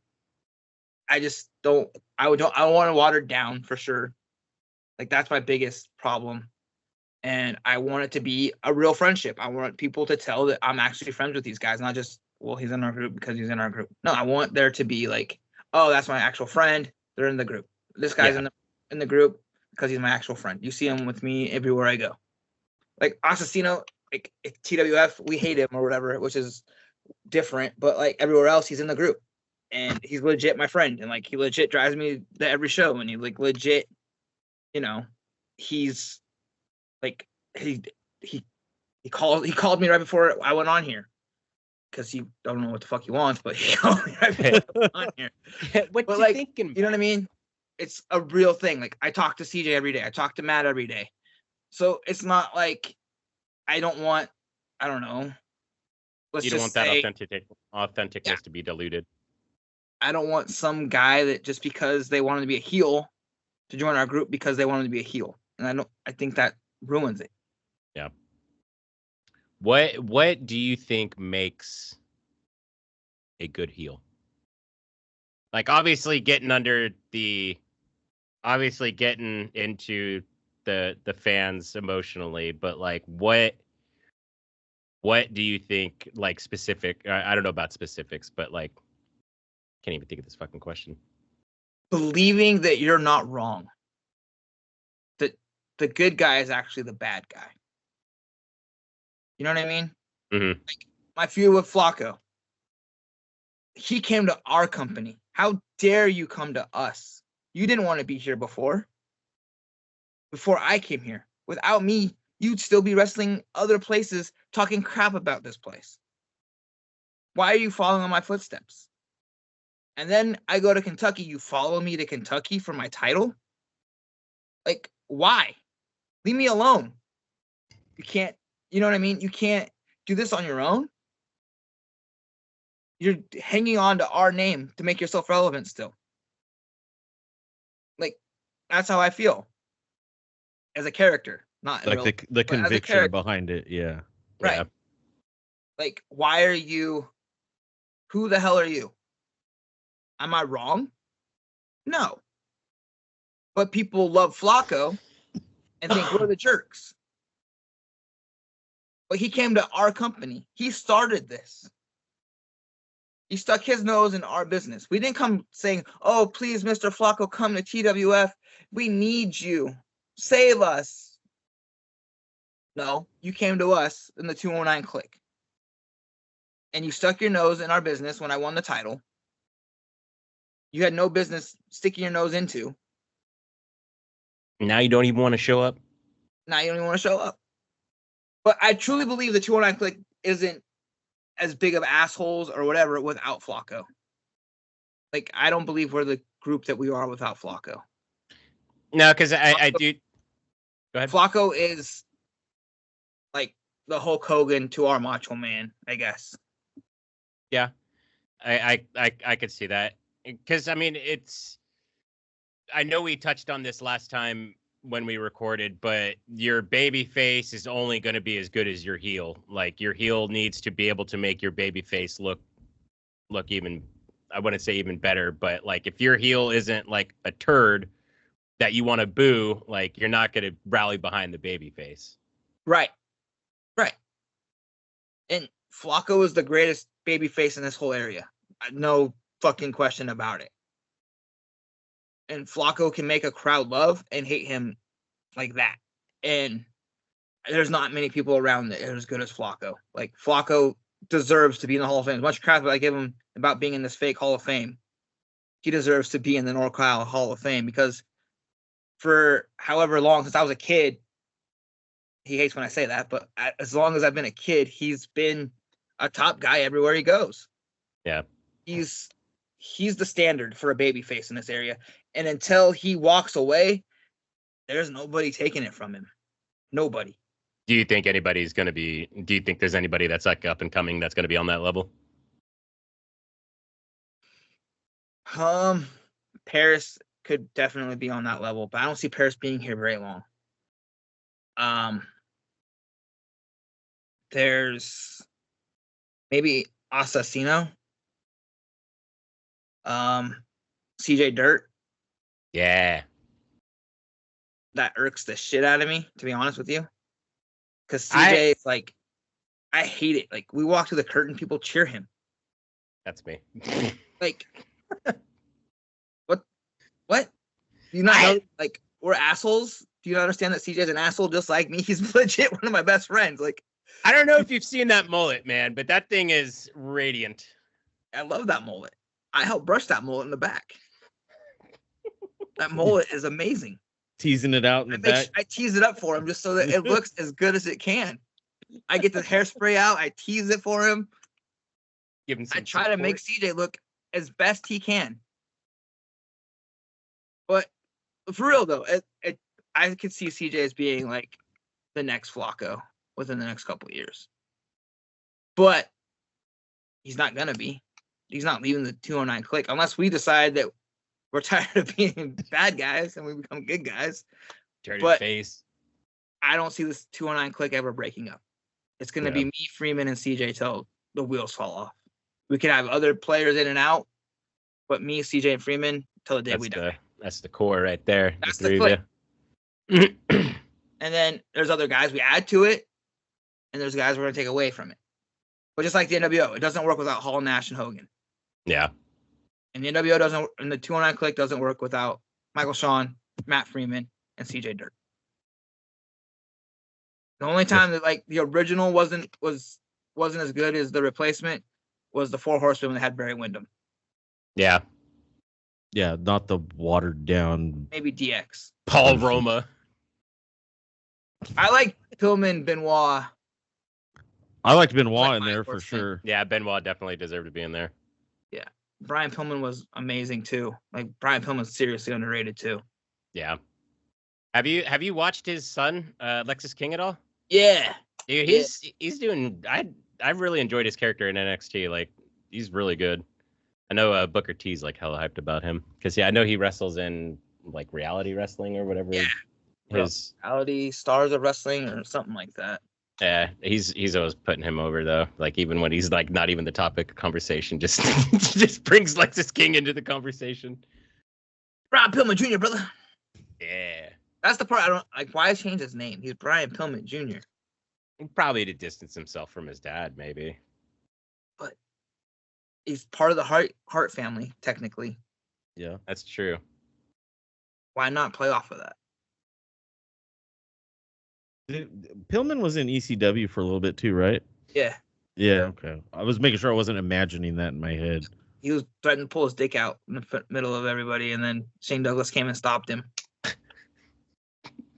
He was still signed by WCW when he went there. He was getting paid by WCW. Really? The Horseman. Oh, I have the shirt. It says Brian Pillman, the Rogue Horseman goes extreme, and it's like the 4 Horsemen logo and everything. Oh, that's sick. I'm gonna have to Google that. It's on eBay. I have a replica of it. I don't have the actual one, but I have a replica of it. Yeah, we were looking at the replica old school 4 Horsemen shirt. Like, it's super tough looking.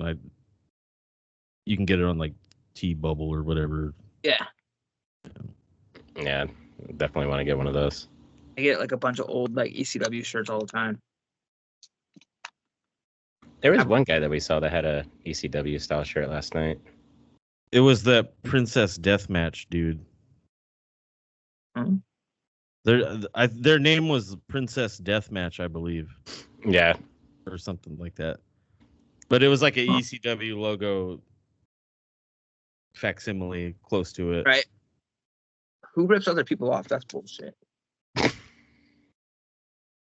I couldn't think of doing that. It's like the nerve. The nerve of people. My daughter drew this logo, just so everyone is clear. Wait. My art student daughter drew this logo. I don't know where she got the idea from. She just, Dad, what about if I put a box around it?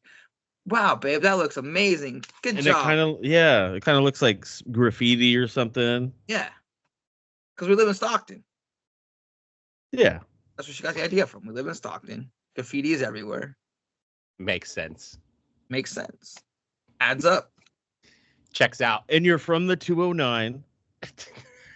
Oh, what? And they're a Kliq. Because they click together. Oh, it makes sense now. I didn't.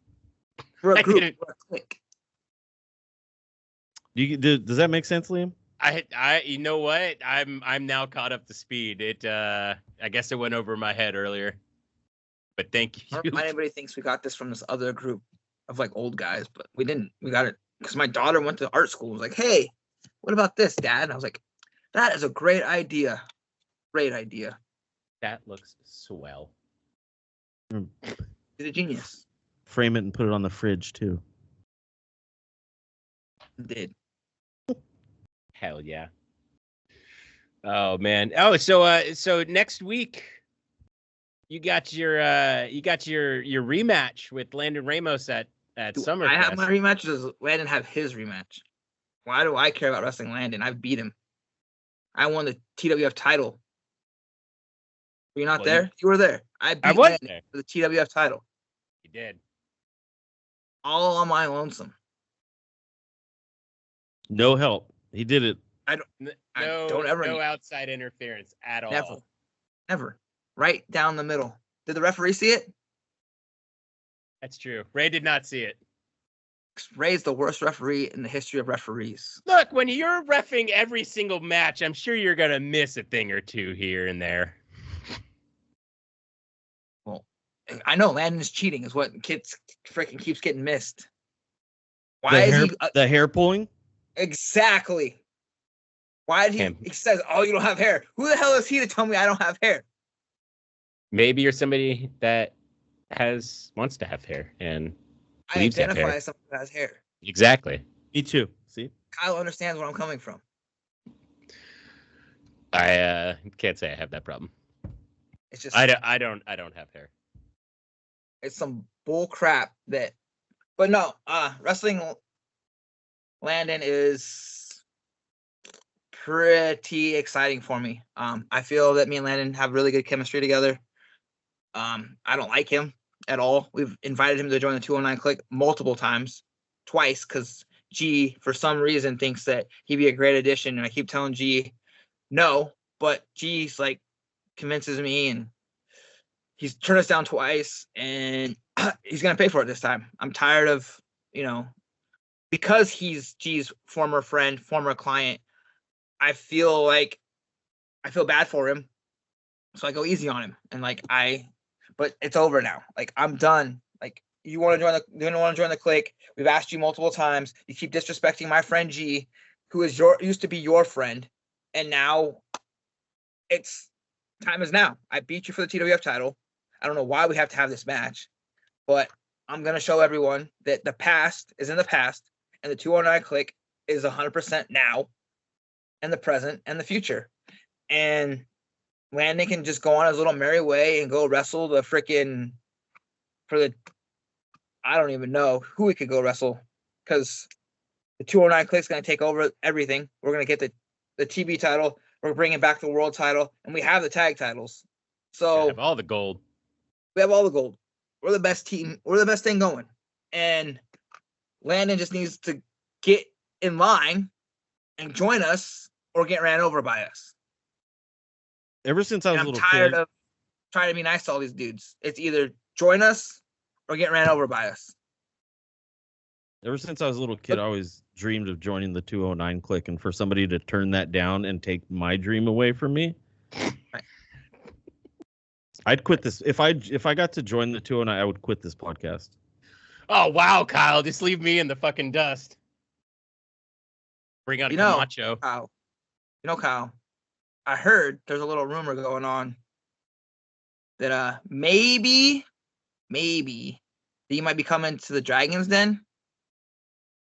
Start training. I've heard some talk about that, and you could maybe there's a spot for you in the 209 Kliq if you just drop to 0 and get with the heroes.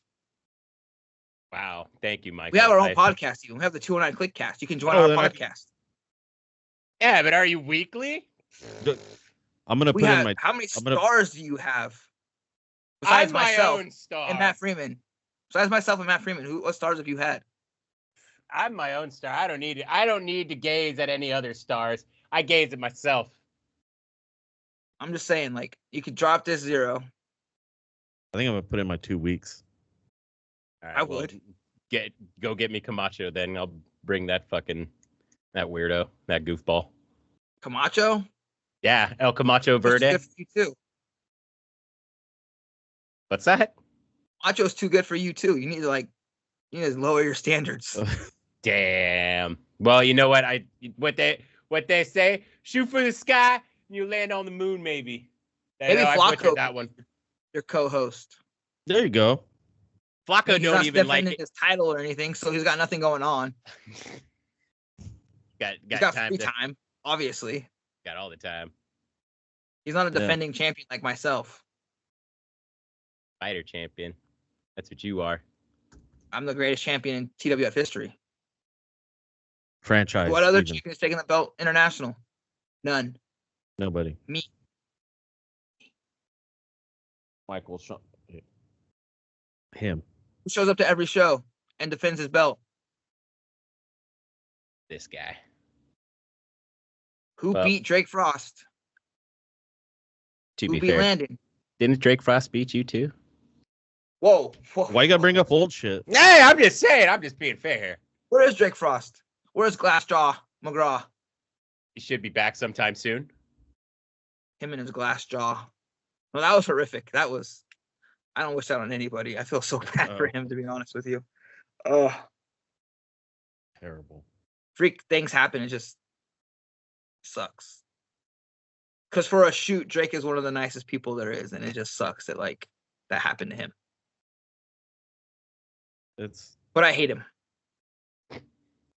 Because he's so nice, and because and he stole my title. How can you be that nice? I don't get it. Him and Flacco, how can you be that nice of a person? There's something that you're lying about when you're that nice. And they have to steal No person too. is that nice. Well then. It irks me that people are like nice. Like, who can be nice? Especially those stupid ass TWF fans. Yeah, fuck those guys. Can't stand Yeah. them. Like Fucking people who wear the same clothes at every show. Wear a hat, carry around a chicken. There's a kid that carries around a chicken. That's Jimmy. I know what his name is. I'm not gonna say his name. He's not worth it. His name will never come out of my mouth. He always tries to touch me. Bought my shirt one time. He's like, now that I bought your shirt, can I like get a high five? No. You're choking a chicken every fucking show. Why would I want to touch you? Does he not get it? That's because there's germs and stuff on that. Yeah. He might still have like coronavirus or something. He got the Rona. Ugh. God. Probably hasn't washed his hands in 4 years. He probably wouldn't wash his hand once you touch it. That's even grosser. Because who knows where my hands have been? You know how many rats there are in wrestling? Fucking dirty rats. We're bringing back the rats. That's the 209 Kliq's motto. We're bringing back the rats. Send in the rats. You can thank us for all the boys who can't get laid. We're bringing back the rats. 209 Kliq, fucking your girlfriend so you don't have to. Facts. It's true. What's that? Just don't tell my wife. Yeah. Don't tell my sky blue autograph that either. She'll make you sleep on the couch again. Again, like every night. She gets pretty mad. She's a firecracker. Oh man. I have a relationship with my sky blue autograph. I have a situationship. Yeah. Temporarily, yeah. We're trying to work things out, but I got 2 Sunny autographs, and she gets jealous of the Sunny autographs. She don't care about the Dean Malenko autograph. Dean Malenko sending gazes all night. Just like I found Sunny on what's it called? Prisonmatch.com. on Love After Lockup. Yes, I'm gonna be on the next episode of Love After Lockup with Sunny. Sean gonna have some sunny days ahead. I want to be everywhere Chris Candido and Shawn Michaels were at, so I'm trying. Oh my god! I don't blame you. I don't either. I was putting like a picture of her from like '96 on my wall, so that I can just imagine she still looks like that. It's still to this day. She doesn't like Greg the Hammer Valentine. She looks like that. She was I don't know what I was watching. My wife's like, "What happened to her?" I don't know. You were in love with that? No, I was in love with, and I like put it up on my phone. I was in love with that. Yeah. 2 different people. Yeah. Tammy Lynn's Stitch. Yeah. Oh man. She's the greatest of all time. Yeah, she was. But unfortunately, egos get too big. Yeah, and drugs. And drugs, lots. And Sable. I don't know. Like, I liked Sable a lot when I was a kid. Now that I'm older, it's like, I still have a thing for Lita. I do too. Just Stratus. That's just Stratus is good. Oh my gosh, she still looks good too. She's aged very gracefully. Her and Tori Wilson. Yeah. Velvet Sky too. Velvet Sky's like in her late 40s. When Tori Wilson was in WCW, like back in the day, with David Flair fucking stalking her, I think it was like One of the stories. Didn't pull that as the real question of life. Have you seen him? Like that dude is jacked now. He was jacked when he was in WWE at the end, towards the end. Yeah. Cause I remember him with the flock being all like scrawny, super skinny. Yeah. It's a hell of a drug. That's true too. Well, sound about good. Yeah, I think this is probably going to be a good stopping point. It's been quite a bit. Covered a lot of ground, I would say. We even show my CWA title. Yeah, look at that. Bam. Is that the heavyweight? It's the tag title. That's the tag title. Damn. Trip has the heavyweight title. Trip's you gonna go out the Trip? Never say never. Good answer. I might be going after Hastings because the Blacklist title would mean more to take from him because he's like, it's been my dream to be the heavyweight champion. So if I take it from Hastings, it just make my life. I hate BLE. I hate the BLE with a passion. With a passion. I don't know if you guys know this. Are you jealous because they're better looking? They're not better looking. Have you seen them? I mean, it's literally in the name. That don't mean anything. I don't know. 209 Kliq means something. It's not just a name. Right. It's a way of life. It's a way of everything. It's a mantra. We live in the 209. We're a clique of friends. It's so it's not just a clever name. The best looking everything's. Best looking compared to what? My dog's ass or what? True. I've seen like at least 40 people that are better looking than them. Like every day, just like daily. Walk into the store, yeah. Just throw a rock all and female.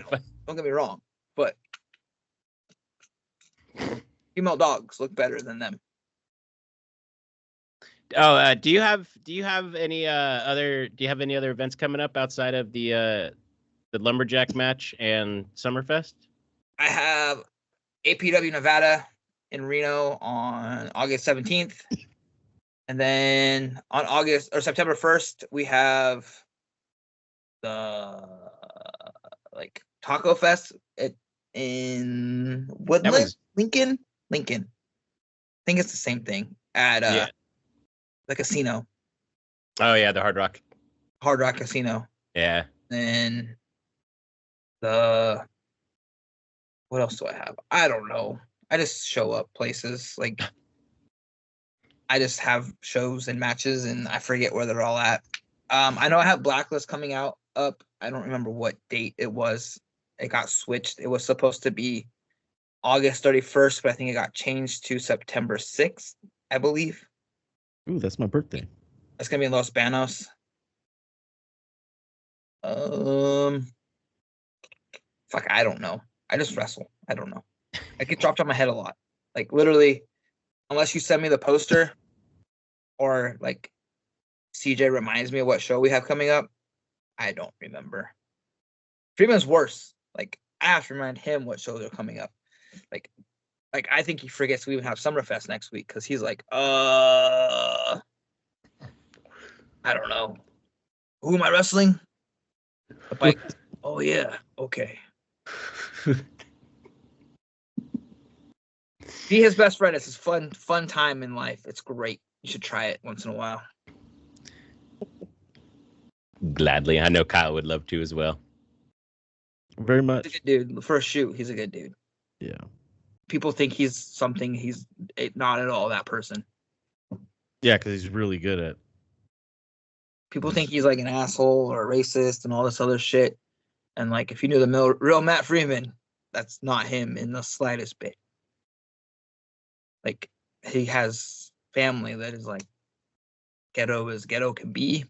Like, his cousin is like very involved in like illegal activities. Like, we went somewhere and like everybody there, I was scared. Like, oh no, we're gonna get fucking beat up. Like, Freeman, how you been? Like, they were like most hardcore of hardcore people, and they all knew him. So like, that he is not what people think he is. So take that how you want. 209, like legit Stockton person, that's Matt. But he also is like the sweetest, give you the shirt off his back type of person. If he's your friend, like, and I feel bad for people who don't have friends like that, because I have a guy like that would take a bullet for me. I do that for Kyle. Right? Why would you want to do that for him? For Kyle? No, why would Kyle do that for you? I don't care if Kyle would do it for me. I would do it for him. Yeah, what do you got? Yeah, nothing. You got nothing. You got nothing. He wouldn't do it for you. He just basically no, exactly. No. True colors. True colors. All right. Well, you know what? We're just gonna have to stop this fucking episode now. We're gonna have some talks, Kyle. Put in my 2 weeks. Done. Kyle's gonna go home and watch some women's wrestling because he loves it. And me and Sky Blue Autograph gonna have a great night. Sky Blue. Mm-hmm. Oh, you're gonna let him talk? You're gonna let him talk shit about your girl? No. I didn't say anything about Sky Blue. Oh. Yeah, he just asked. I don't know why you're making more of it than it is. Just trying to stir the pot. He's jealous, Michael. That's fine. Be able to please autograph. Is that okay? Nobody comes on the podcast and likes me. Nobody pays me in fruit stripe gum. Didn't Hastings like you? Yeah, because they both don't like women's wrestling. You're missing out. I'm gonna be the next Andy Kaufman. The best match of SummerSlam was a women's match.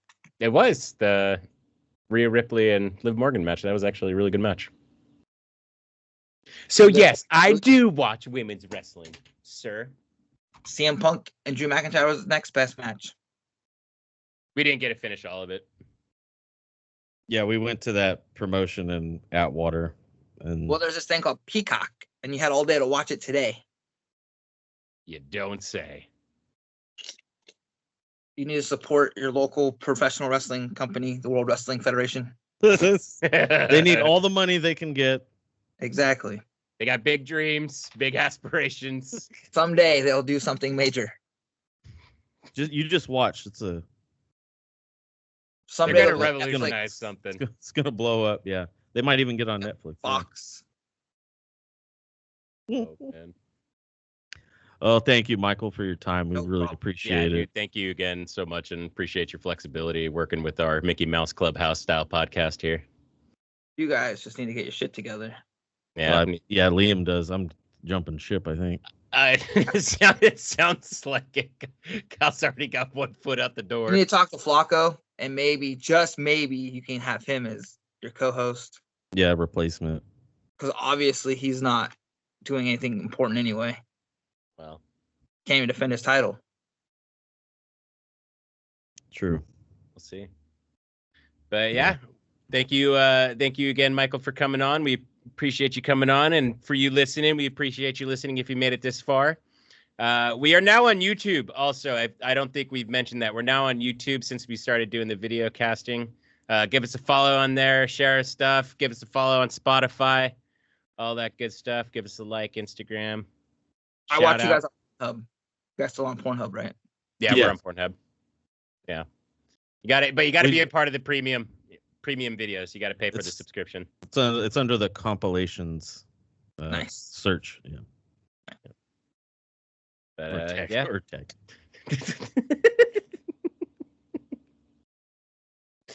Nick Diaz has an OnlyFans now, so I've seen that. I was showing my boss at work. He's like, "What?" Well, he was like, "Yeah, he's just gonna post his like workout routines and like behind the scenes stuff." I told my wife, I'm gonna subscribe to Nick Diaz's OnlyFans. She's like, "The fuck you are?" Oh look, she's like, "Oh okay." It's legit, babe. I promise. It's real. It's only like $6 to learn how to do jiu-jitsu better. Okay. Yeah. From jiu-jitsu, huh? Jiu-jitsu. I'm gonna do a tournament actually coming up. Are you? Are you really? Yeah, me and Freeman are. Oh. Well, shit. Forget the call to actions. I kind of want to hear about this. We're just because he does the shoot thing on Tuesdays, and I was like, you know what? Let's just do a tournament. He goes, find one, we'll do one. I found one in September or October, and we're gonna do it. Oh yeah. I've rolled off and on for forever. I wrestled in high school, so why not? Already kind of familiar with it a little bit. I fought twice. And why not do it again? Jiu-jitsu's a lot safer anyway than fucking fighting. So Freeman's a psychopath and wants to fight and do boxing and bare knuckle. And I'm like, dude, you are way too old for this. But like, I went to his boxing fight and I was wrong. He impressed the shit out of me. So, I mean, never too old to fight, I guess, but like, I'm not interested. So, but I do like jiu-jitsu a lot. I've always liked jiu-jitsu. So why not? Oh yeah. Yeah, it'd be cool. We look forward to hearing about that. If it's in town, you guys should come watch us. Be glad to, yeah. Yeah, definitely. Send the info whenever you get it or post it. But yeah, be on the lookout for that. And then if you guys are in the area, go to TWF Summerfest August 10th at the Colonial Theater. And then I think it's the Stockton Showdown. I'm probably wrong on that one. I don't even know the date. I don't know why I'm promoting it, but they got Michael Sean and El Flaco Loco in a lumberjack match. That should be an absolute banger. That's worth the price of admission. Yeah, I would agree with that one. We hate each other, so gonna feel that feud hit a boiling point. He stole my title. That's how I feel. Despicable. So yeah. Well, thank you again, everybody. Like, share, subscribe, everything, all that good stuff. Like Michael Sean on Instagram. Michael effing Sean. Michael Sean, buy my shirts. Buy his shit. I need money to buy. Give him money. Something. I don't know what. I want a Batmobile, so buy my shirts so I can buy a Batmobile. There you go. Fulfill his childhood dream. Right. The Michael Keaton Batmobile? 89 Batmobile. Yeah, exactly. Okay. Same page. Good answer.